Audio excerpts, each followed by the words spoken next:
वणक्कम।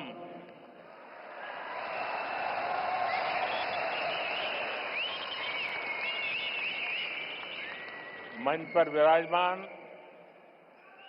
तमिलनाडु के राज्यपाल आर.एन. रवि जी, केंद्रीय मंत्रिमंडल में मेरे साथी एल. मुरुगन जी, तमिलनाडु एग्रीकल्चर यूनिवर्सिटी के पूर्व कुलपति डॉक्टर के. रामासामी जी, अलग अलग कृषि संगठनों से आए गणमान्य सभी महानुभाव, अन्य उपस्थित जनप्रतिनिधिगण, मेरे प्यारे किसान भाइयों और बहनों और देश भर में डिजिटल टेक्नोलॉजी के माध्यम से लाखों किसान हमारे साथ जुड़े हुए हैं। मैं यहां से उनको भी वणक्कम कहता हूं, नमस्कार कहता हूं। और सबसे पहले मैं आपकी भी और देश भर में जमा हुए मेरे किसान भाई बहनों की भी क्षमा मांगता हूं। मुझे आने में करीब करीब 1 घंटा देरी हो गई, क्योंकि मैं आज पुट्टपर्ती में सत्य साईं बाबा के कार्यक्रम में था, लेकिन वहां कार्यक्रम थोड़ा लंबा चल गया तो मुझे आने में विलंब हुआ। आप सबको जो असुविधा हुई, देश भर में मैं देख रहा हूं काफी लोग बैठे हैं, इसके लिए मैं आप सबकी क्षमा मांगता हूं। मैं जब पांडियन जी का भाषण सुन रहा था,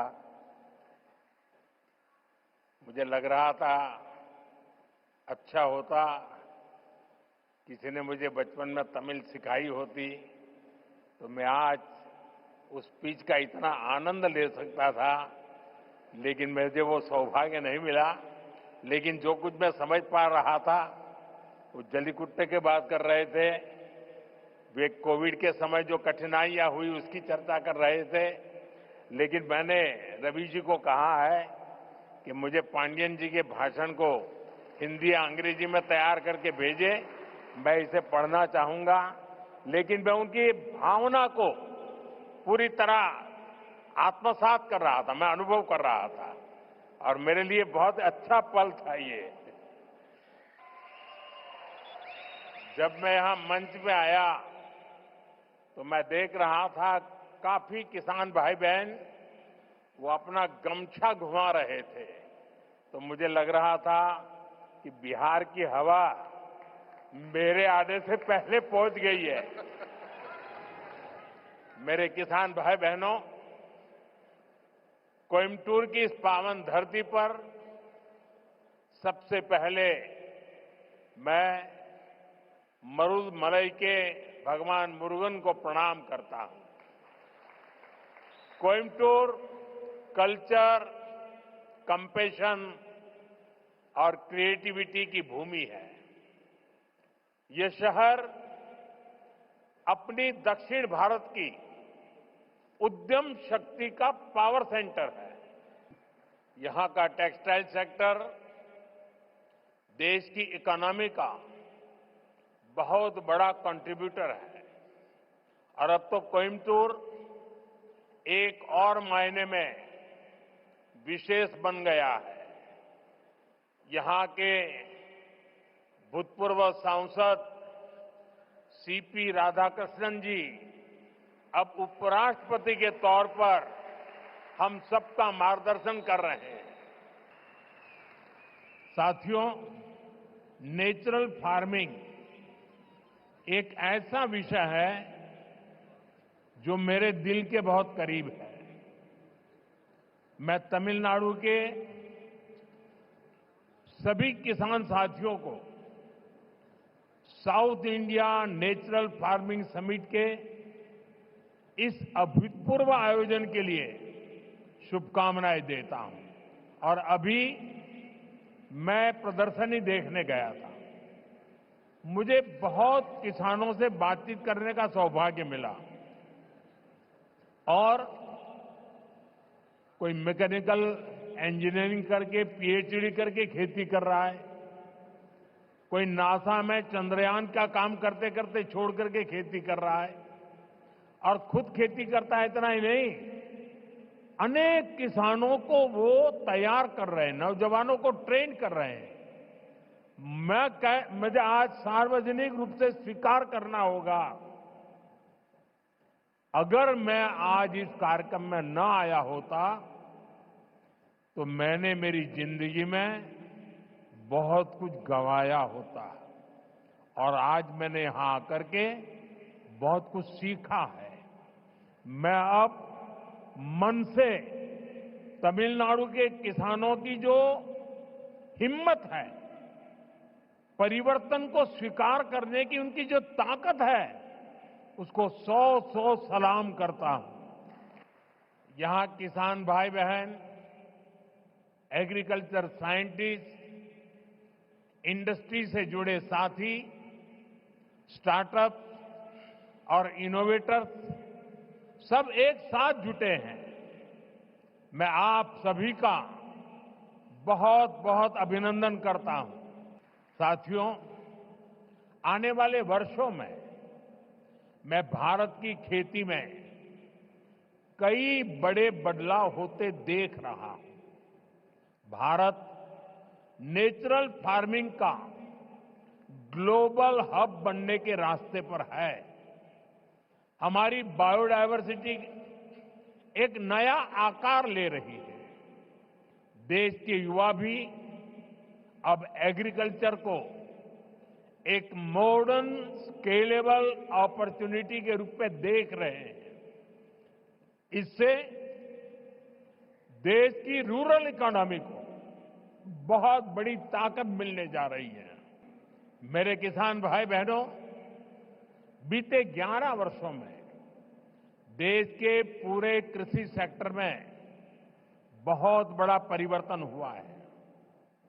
हमारा एग्रीकल्चरल एक्सपोर्ट करीब करीब 2 गुना हुआ है।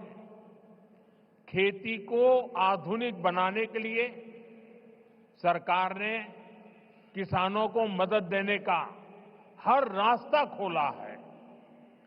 किसान क्रेडिट कार्ड अकेले केसीसी से ही इस साल किसानों को 10 लाख करोड़ रुपए से ज्यादा की मदद दी गई है। ये 10 लाख करोड़ आंकड़ा बहुत बड़ा है। 7 साल पहले पशुपालकों और मछली पालकों को केसीसी की सुविधा मिलने के बाद वो भी इसका जमकर लाभ उठा रहे हैं। बायो फर्टिलाइजर पर जीएसटी कम होने से भी किसानों को बहुत फायदा हुआ है। साथियों, अभी कुछ ही देर पहले इसी मंच से हमने देश के किसानों को पीएम किसान सम्मान निधि की अगली किस्त जारी की है। देश के कोने कोने में किसानों को 18,000 करोड़ रुपए ट्रांसफर हुए हैं। यहां तमिलनाडु के भी लाखों किसानों के खाते में पीएम किसान सम्मान निधि के पैसे पहुंचे हैं। साथियों, अब तक इस योजना के तहत देश के छोटे किसानों को 4 लाख करोड़ रुपए की राशि सीधे उनके बैंक खाते में भेजी जा चुकी है। ये राशि किसानों के खेती से जुड़े अनेक कामों को पूरा करने का माध्यम बनी है। मैं इस योजना के लाभार्थी करोड़ों किसान भाई बहनों को बहुत बहुत शुभकामनाएं देता हूं। वहां पीछे 2 बालिकाएं प्ले कार्ड लेकर कब से खड़ी है, हाथ उनके थक जाएंगे।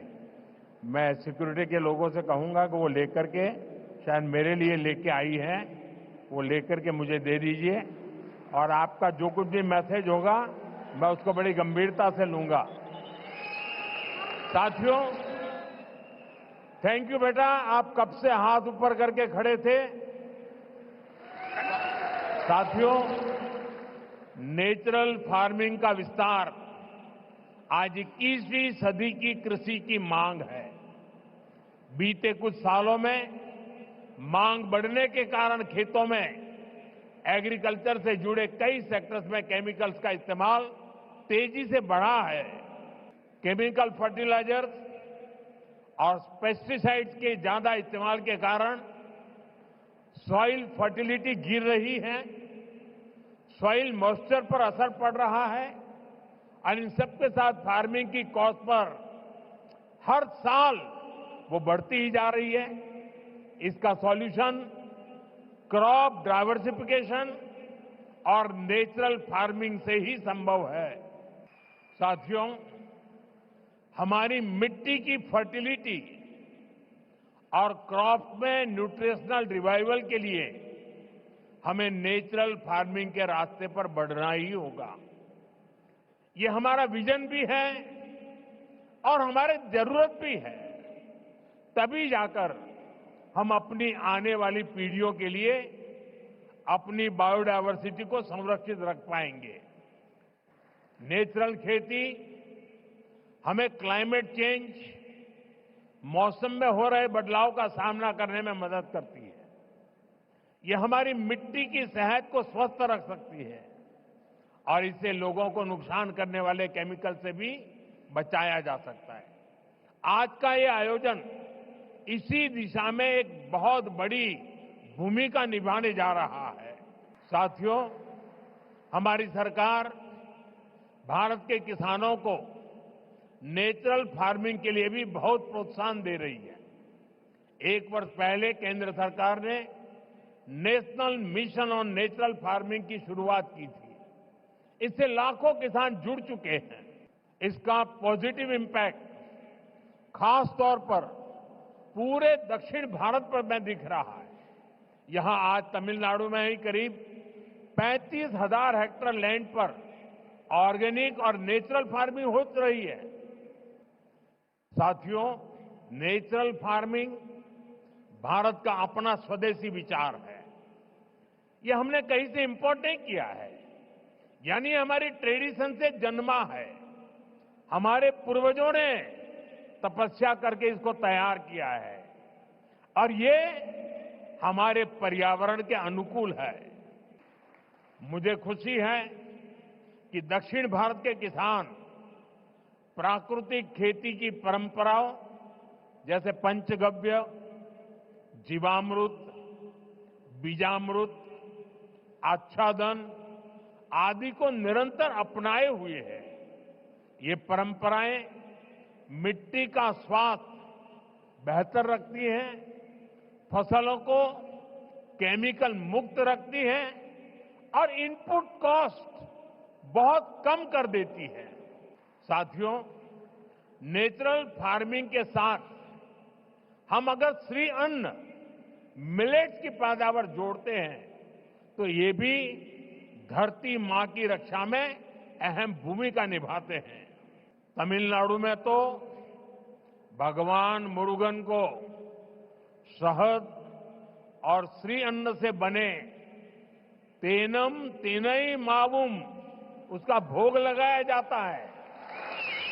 तमिल रीजन्स में कंबू और सामई, केरला कर्नाटका में रागी, तेलुगु भाषी राज्यों में सज्जा और जोन्ना, ये पीढ़ियों से हमारे खान पान का हिस्सा रहे हैं।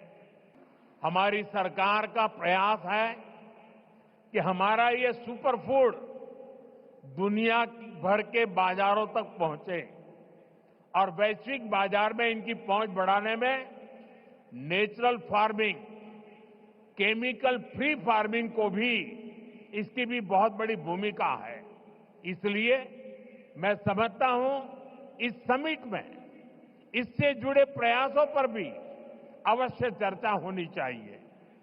साथियों, मेरा एक आग्रह मोनोकल्चर के बजाय मल्टी कल्चर कृषि का भी रहा है। हमें इसकी प्रेरणा दक्षिण भारत के कई क्षेत्रों से मिलती है।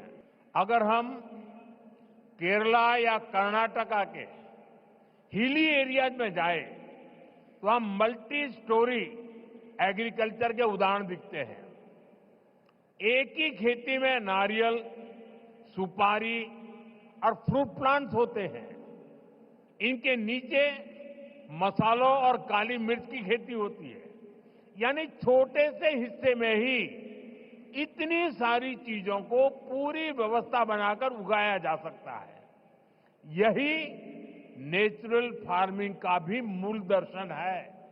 खेती के इस मॉडल को हमें पान इंडिया लेवल पर आगे ले जाना है। मैं राज्य सरकारों से भी कहूंगा कि वो इस पर विचार करें कि कैसे हम इन प्रैक्टिस को देश के अलग अलग भूभागों में लागू कर सकते हैं।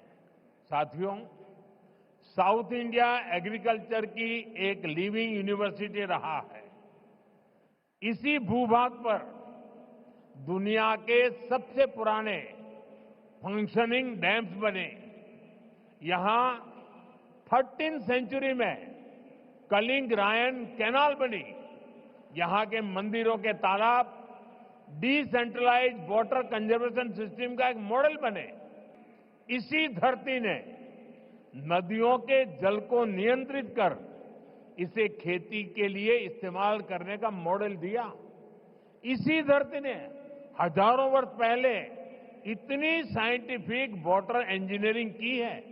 इसलिए मेरा विश्वास है देश और दुनिया को नेचुरल फार्मिंग में लीडरशिप भी इसी भूभाग से मिलेगी।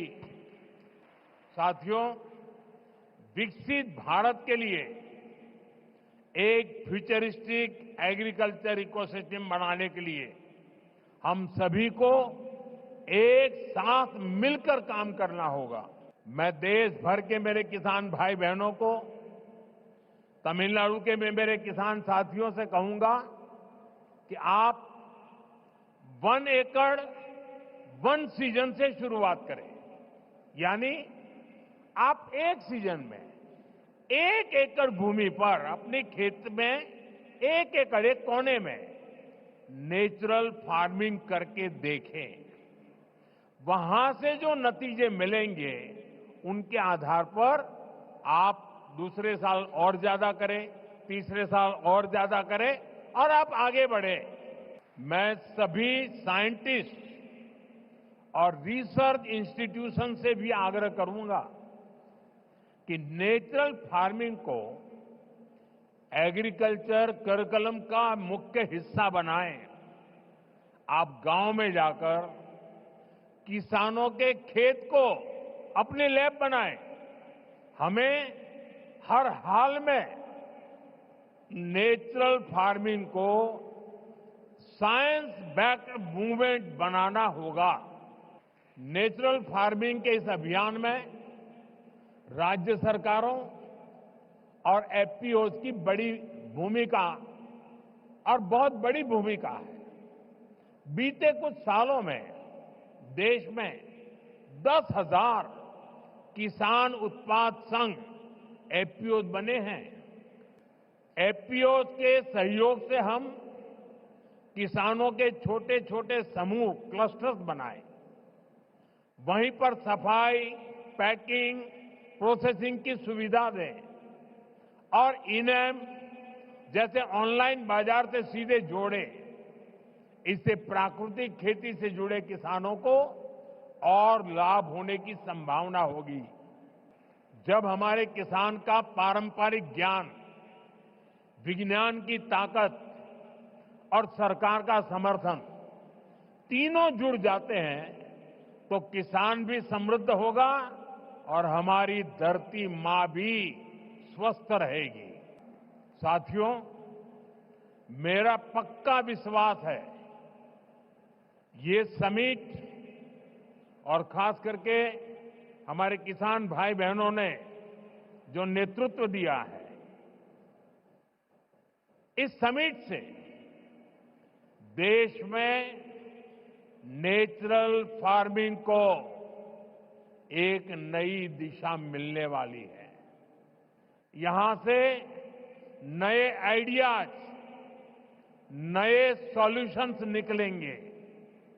इसी उम्मीद के साथ मैं आप सभी को फिर से बहुत बहुत शुभकामनाएं देता हूं। बहुत बहुत धन्यवाद। मेरे साथ बोले भारत माता की। भारत माता की, भारत माता की। बहुत बहुत धन्यवाद।